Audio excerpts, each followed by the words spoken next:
Yosa, kembali lagi di Kakoi Anime. Dan ya, ini dia spoiler One Piece chapter 1189 yang berjudul Raja Dunia.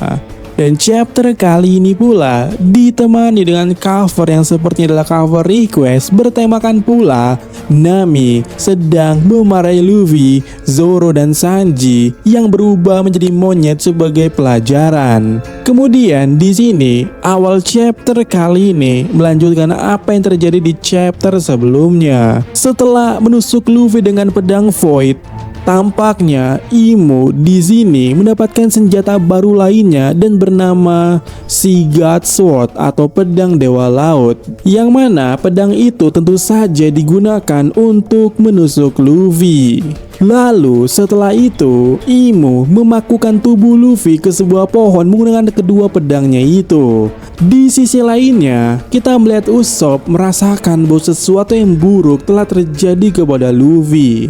Dan diketahui pula es yang menyelimuti Gunko saat ini telah mencair, tetapi kita belum bisa melihat atau si Gunko ini ya masih belum sadar. Sementara Loki mengingat percakapannya dengan Shanks pada hari ketika Harald meninggal. Shanks waktu itu sempat mengatakan kalau World Government sedang mempersiapkan diri untuk perang di masa depan dan memberitahu Loki bahwa musuh mereka adalah Raja Dunia. Kemudian juga diketahui kalau Imo memberikan Summer senjata bernama Pedang Amara untuk melawan Zoro, dan juga Imo memberikan Killingham senjata bernama Tombak Perintah Suci Spear of Holy Command untuk melawan Sanji. Dan semua senjata yang digunakan oleh Imo adalah senjata yang dahulu dimiliki oleh 19 raja dari 800 tahun yang lalu.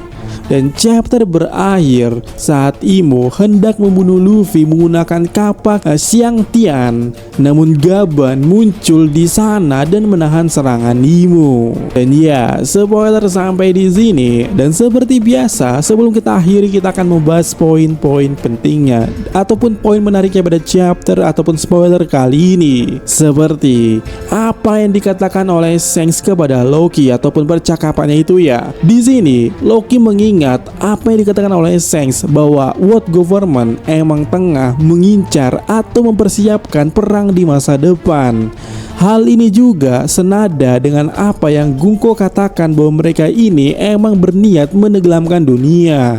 Dan apa? Ya, ini tamparan lagi ya, tamparan mutlak bagi kalian ataupun bagi siapapun yang masih ngeyel dan masih keke kalau Luffy akan ke masa lalu sebagai Joy Boy. Dan udah aku jelaskan juga di video ini bahwa hanya karbit bit dan orang aneh yang bisa kepikiran kalau Luffy ke masa lalu sebagai Joy Boy.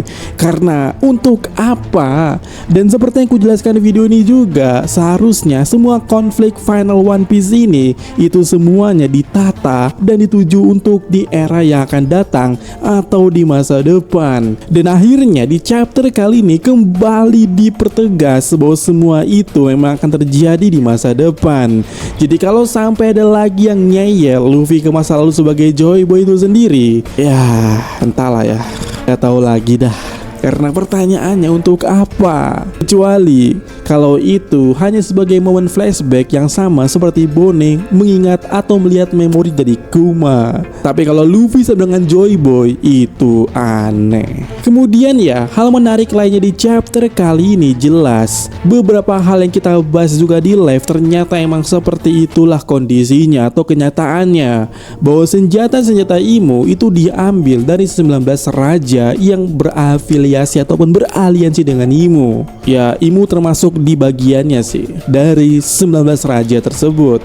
Tapi ada yang menarik dari fakta ini ya, karena aku berpikir Imo bisa meminjamkannya ke Summer dan juga Killingham. Apa itu manfaatnya? Maksudku, kalau cuman dikasih pinjam tanpa ada sesuatu hal, rasanya itu aneh banget.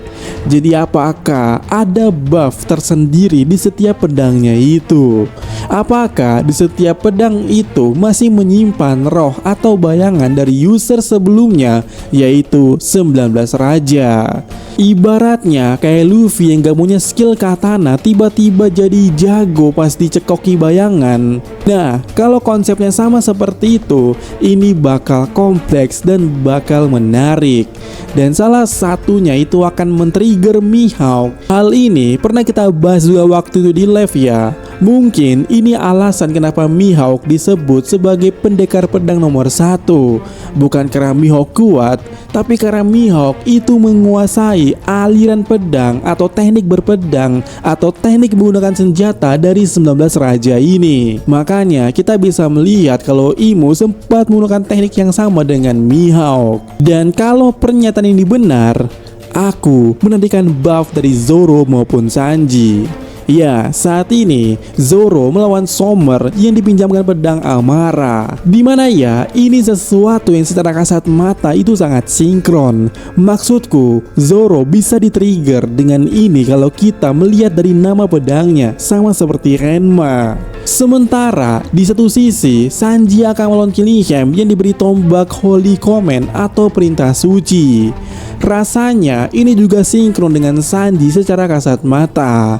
Sanji ini ya pada dasarnya punya Holy Command-nya sendiri yang mutlak, yaitu perintah yang muncul dari Nami dan Robin. Apakah ini adalah pembuktian bahwa Raja tidak akan tunduk dari pedang Holy Command dan Sanji akan jadi Raja alias unlock skill Haki Raja? Kemudian ya, adegan paling penting pada chapter kali ini, Imo benar-benar berniat membunuh Luffy. Sudah pakai pedang Void, Imo kembali mengeluarkan pedang Dewa Laut yang mungkin pedang itu ya mengandung kekuatan batu laut yang melemahkan user buah iblis.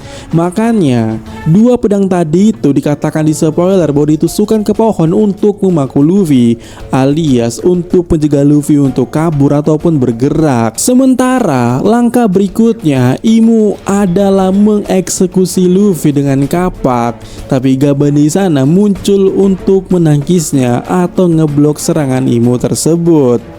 Dan ya, beberapa hint itu sesuai dengan apa yang ada di spoiler kali ini.